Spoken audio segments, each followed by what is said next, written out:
it is time for Dr. Karim Kamal, my colleague, Professor Dr. Karim Kamal, will give us his talk about intraoperative mechanical ventilation in pediatric patients, pressure versus volume. Dr. Karim. Thank you very much, Dr. Dr. Karim, the mic is yours. Thank you, Dr. Iman. I would first like to thank Dr. Saad Mahdy for giving me the opportunity to be a part of this day, which I know will be very fruitful. I'd also like to thank Dr. Iman and Dr. Magid Salah for allowing me to contribute. The topic of this lecture is intraoperative mechanical ventilation in pediatric patients, pressure control ventilation versus volume control ventilation. As we all know, pediatric anesthesia requires a very high level of precision and accuracy. Anyone dealing with pediatrics in the operating room knows that anesthetizing this age group requires a very high level of being precise and being accurate in everything you do and give. Even small errors in therapeutic intervention can have the potential to cause either injury or inadequate effect if you do not adjust the dose and the procedure correctly. And this is more true in smaller patients like neonates and infants, where there is a greater impact of these small errors. So to give an example, if you are anesthetizing a 4 kilogram weighing neonate and you neglect to measure his weight and you decide that according to your assessment, he's around 6 kilograms, you will be only 2 kilograms off than his true weight, but these 2 kilograms will cause a 50% dosage error in anything you give. So for example, his maintenance, hourly maintenance fluids would be 16 milliliters and you would give 24. So this is 50% higher than what he should be taking, which might have very detrimental effects both on his recovery and his post-operative condition. So you have to be very careful in everything you give and do. And this concept also applies to mechanical ventilation, in which very small changes in the delivered tidal volume can lead to unintended, whether hyperventilation or hypoventilation, and may even result in injury to the lung.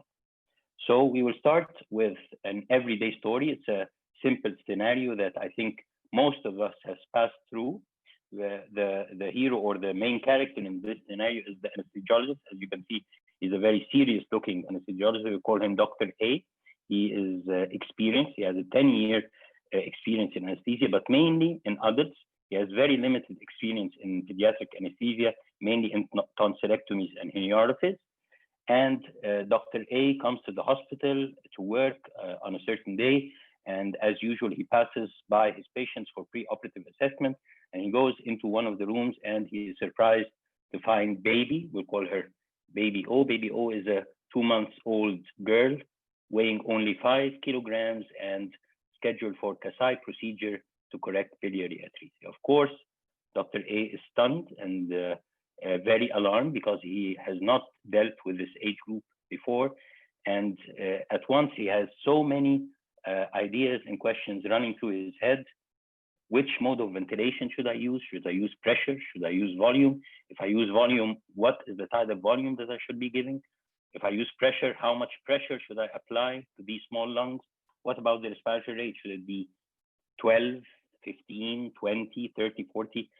Of course, he has no idea. So after all this deliberation and asking himself all these questions, he reaches the simple answer, which is the iris T-piece. He connects the iris T-piece and connects its end to the tube, to Baby O's endotracheal tube, and he starts to bag ventilate the child for the duration of surgery, which is, of course, a very bad solution, both for Dr. A, because after 3 hours of bagging, his hands are very sore, and for Baby O as well, because she has a very inconsistent tidal volume and very inconsistent pressure being delivered to her lungs all through the 3 hours.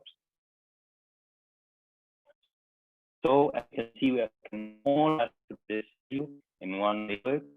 So we have to be ready, we have an idea about how to ventilate children or pediatrics under anesthesia. We will start with a golden rule that I think we have to all agree on. It is very simply that children are not little adults. You cannot deal with children as if they are adults, but having a little bit of a small weight or just a small adult, because this is not true. Adults are completely different than children, and children are completely different than adults. They have a different anatomy, they have different physiology, and this is true because, as you see, they have increased chest wall compliance, they have a higher closing capacity, more work of breathing, which leads to more oxygen consumption, and on the other hand, they have decreased functional residual capacity, they have a decreased respiratory reserve, and they have less type 1 muscle cells in the diaphragm. All of this results in more exhaustion of the respiratory muscles over time. So children are different. What you know about adult ventilation cannot be applied to children. They have to have different rules in different settings. So what we are going to talk about is the comparison, or what should we use, pressure or volume ventilation in pediatrics. So to sum up, what are pressure controlled ventilation and what is volume controlled ventilation? Pressure controlled ventilation means that you will set a certain inspiratory pressure and the inspiratory time and the respiratory rate. This inspiratory pressure is constant, and it is delivered by the ventilator to the patient irrespective of the tidal volume that it causes. So here the setting is a pressure limit irrespective to the volume delivered. On the other hand, volume controlled ventilation, here you adjust a tidal volume, an IE ratio, and the respiratory rate. So the ventilator delivers a certain tidal volume irrespective to the peak inspiratory pressure that is reached. Over the past 40 or 50 years, the trend between these two modes of ventilation has shifted, like this pendulum. The trend has shifted repeatedly between pressure controlled ventilation and volume controlled ventilation. Sometimes pressure controlled ventilation was more used, sometimes volume controlled ventilation was more used than the other. So this debate started almost 60 years ago. It started because of a publication published in 1963 by Bendixson and his colleagues, who studied the impaired oxygenation in surgical patients during general anesthesia with controlled ventilation. What did they study? They studied 18 adult patients undergoing laparatory procedures. They used pressure targeted ventilation with a pressure of 15 to 20 centimeter water, and they monitored oxygenation by looking at the PO2 of the patients during surgery. What did they find? They found that the PO2 and the lung compliance decreased over time. As the surgery proceeded, the PO2 and the lung compliance of the patients decreased. And they suggested, or they found, that these changes could be reversed by hyperinflations of up to 40 centimeter water sustained for 15 seconds. Now, any of you who works in mechanical ventilation or who manages ARDS patients in the ICU might find this sentence very familiar. Hyperinflations up to 40 centimeter water sustained for 15 seconds. This is what now they call sustained inflations, which is a form of alveolar recruitment maneuvers. Starting in the 1990s and the early 2000s, this concept has become very, very popular in the management of ARDS patients, and they use it repeatedly to recruit the alveoli. It's called alveolar recruitment maneuvers.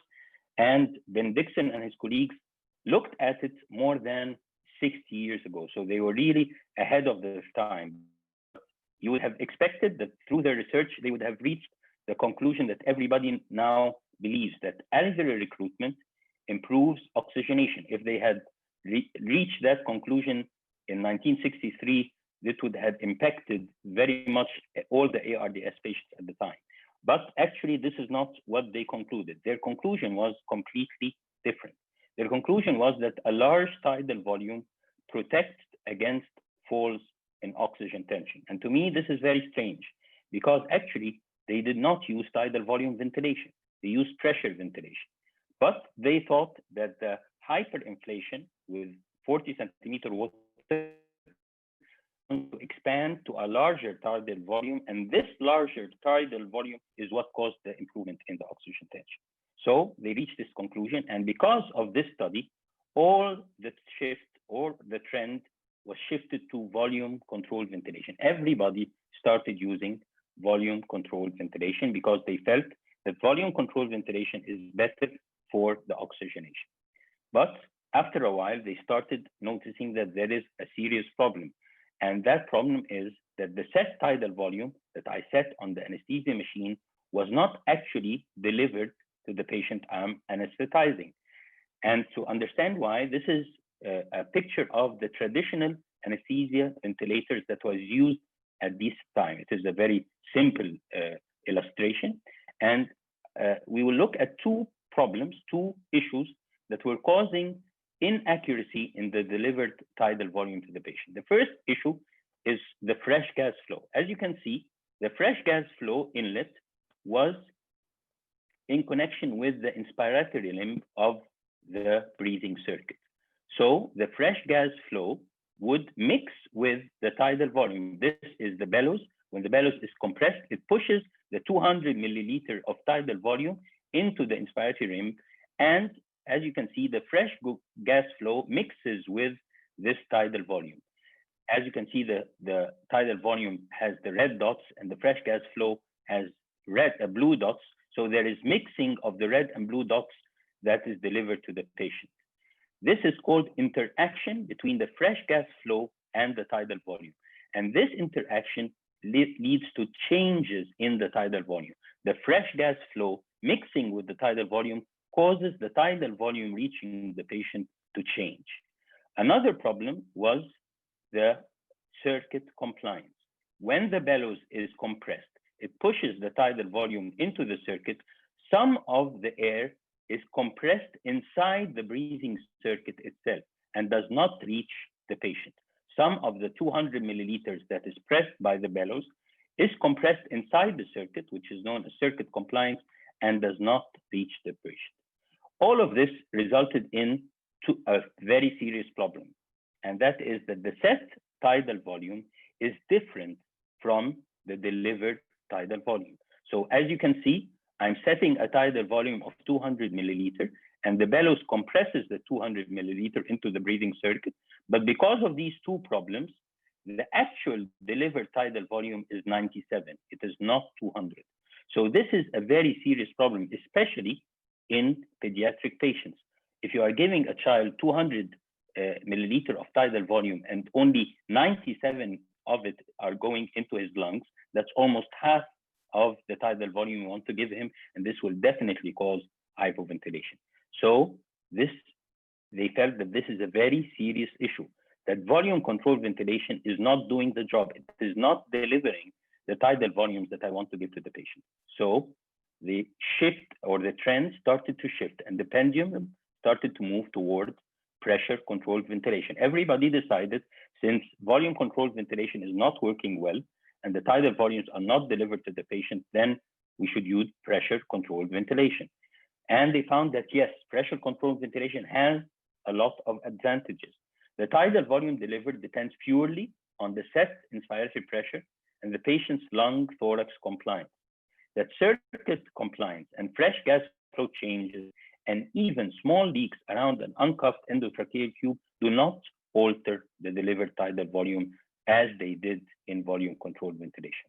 And also they found that the square wave pressure waveform provides the maximum inspiratory pressure for the entire inspiratory time, which favors lung recruitment. And lastly, and even more importantly, the inspiratory pressure is limited. Therefore, there is no increase in the peak inspiratory pressure, and this prevents barotrauma from happening. So there are a lot of advantages for pressure controlled ventilation. But on the other hand, they found that there are very serious disadvantages that over time started to appear. The most important is that there is that consistent tidal volumes are not guaranteed. Because it is pressure controlled, you cannot guarantee the tidal volume that is delivered. Any change in the lung thorax compliance will alter the tidal volume. I think we have all experienced this when you are anesthetizing a child and putting him on pressure controlled ventilation. Let's say I have a child who is, I'm giving him an inspiratory pressure of 15 to achieve a tidal volume of 200 milliliters. Sometime during the procedure, I find that suddenly the tidal volume is going down to 150, to 100, to 50, even though the pressure is the same.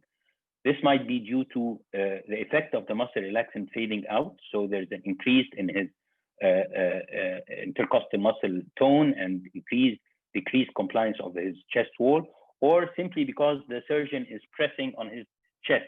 So when the surgeon presses on his chest, the pressure I introduce will not deliver the same tidal volume. There is a big increase in or a decrease in his lung thorax compliance.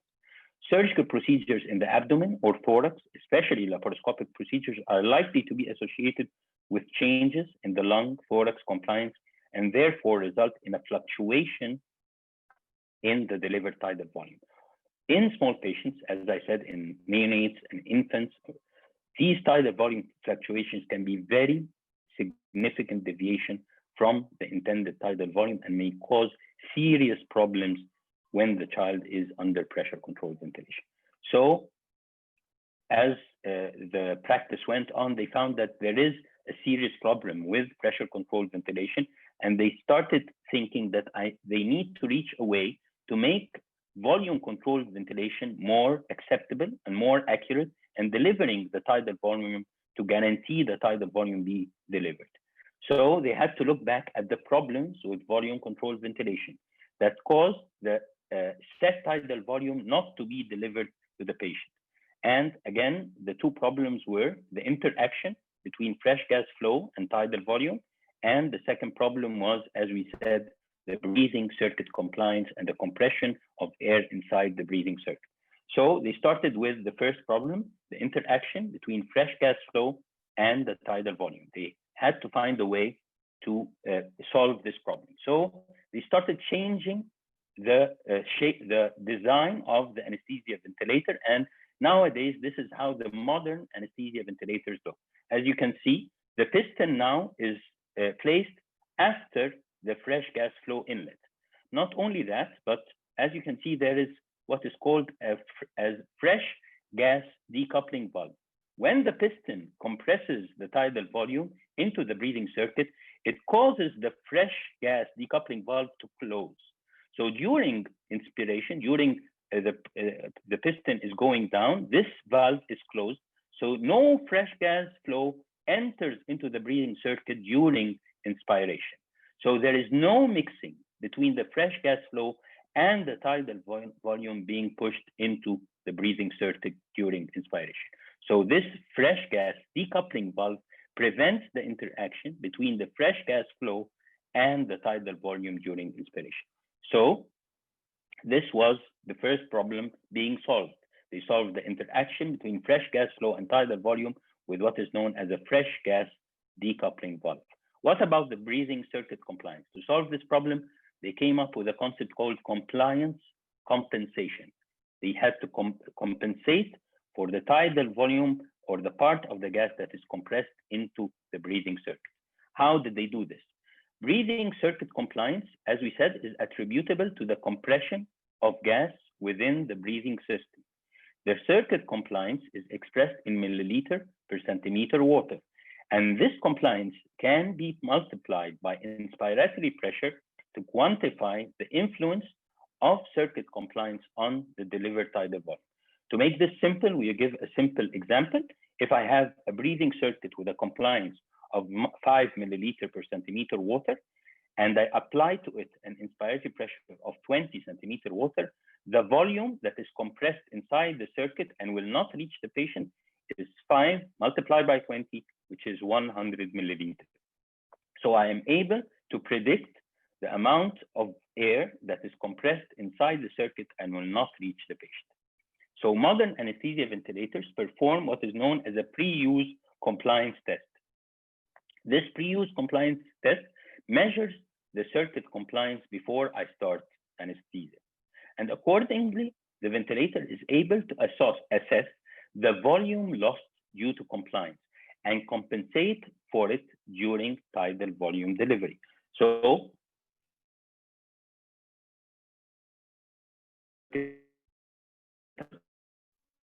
to set a tidal volume of 200, put on the machine that I want to deliver a tidal volume of 200.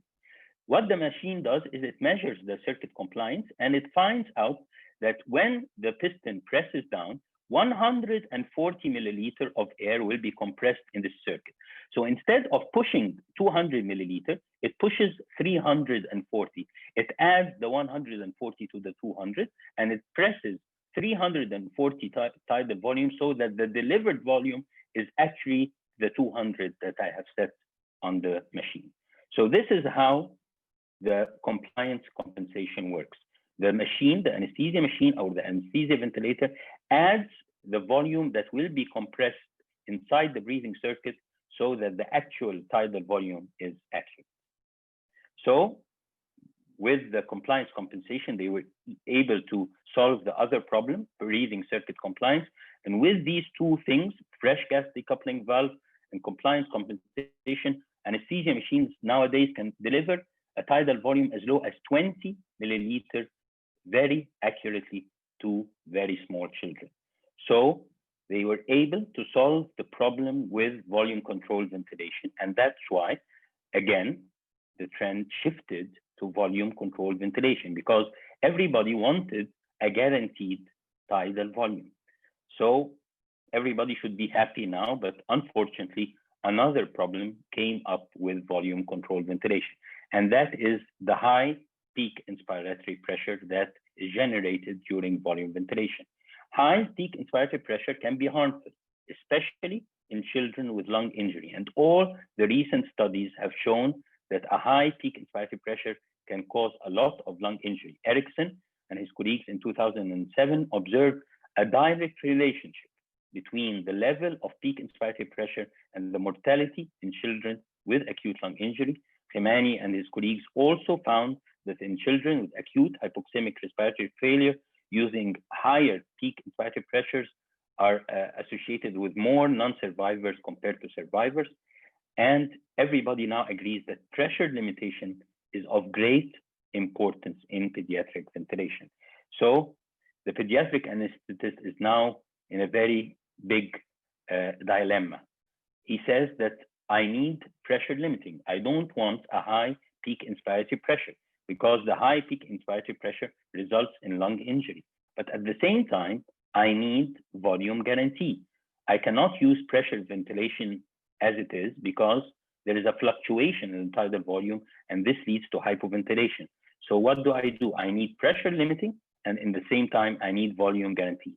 So the anesthesia manufacturing, the ventilator manufacturing companies starting to think about these two questions. And again, the pendulum started to move, but this time it stopped in the middle, because the manufacturers came up with what is known as pressure controlled, volume guaranteed mode of ventilation. Now, how does this work? The ventilator measures the patient's lung compliance on a breath to breath basis. Every breath, the anesthesia measures the patient's lung compliance. It then determines the pressure required to be given during the set inspiratory time to achieve the set tidal volume. So let's say I set a tidal volume of 100 milliliters. Every breath, the anesthesia machine measures the compliance and is able to predict the tidal volume, the pressure, the level of pressure that it needs to deliver to achieve this 100 milliliter tidal volume. And of course, this level will change if the lung compliance changes.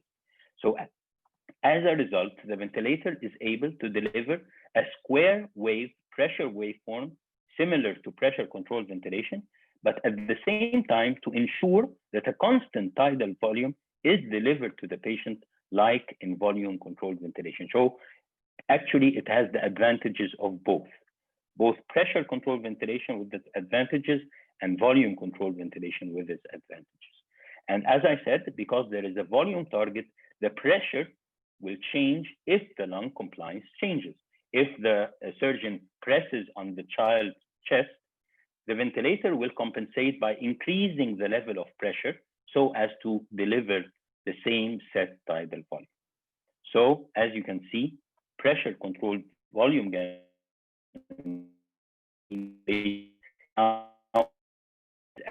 and is much better than pressure controlled ventilation per se or volume controlled ventilation. So to sum up, just a few take-home messages. Children, as I said, are not small adults. You cannot deal with them as if they are small adults.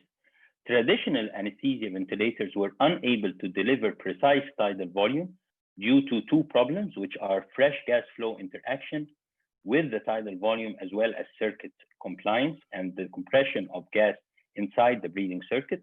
Modern anesthesia ventilators use two important mechanisms, what is known as the fresh gas decoupling valve and the compliance compensation. Therefore, they are able to provide tidal volume as low as 20 milliliters. Both pressure controlled ventilation and volume controlled ventilation have their advantages and their disadvantages. Pressure controlled ventilation has the advantage of the tidal volume not being affected by the fresh gas flow or the circuit compliance, and has the advantage of pressure limiting, therefore preventing high peak inspiratory pressure and lung injury.